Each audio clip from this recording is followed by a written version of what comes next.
সৃষ্টি করলো।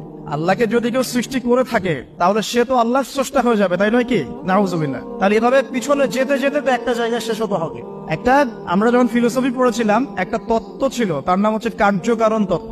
কার্যকারণ তত্ত্ব মানে হচ্ছে প্রত্যেকটা কাজের পিছনে একটা কারণ থাকে, ঠিক আছে? এই যে ব্যথা হচ্ছে কেন, কোন একটা কারণ আছে।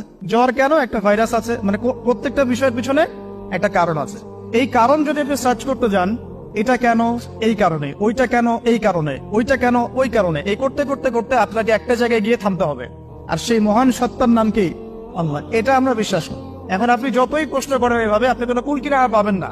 এই জন্য নবী সাল্লাল্লাহু আলাইহি ওয়াসাল্লাম বলেছেন, যখনই তোমাদের মধ্যে এই চিন্তা আসবে যে আল্লাহ পাক সবকিছু সৃষ্টি করেছেন, তাকে আবার কে সৃষ্টি করলো, তখন আউযু বিল্লাহি মিনাশ শাইতানির রাজিম পরে বাম দিকে 3 বার থুতু ফেলবে।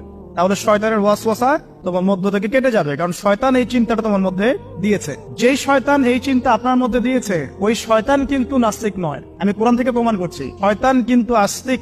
যখন শয়তানকে বের করে দেওয়া হচ্ছে জান্নাত থেকে, ওই যে সিজদা না করার কারণে, শয়তান বলেছে রব্বি আনজিরনি ইলা ইয়াউমি ইউবআসুন।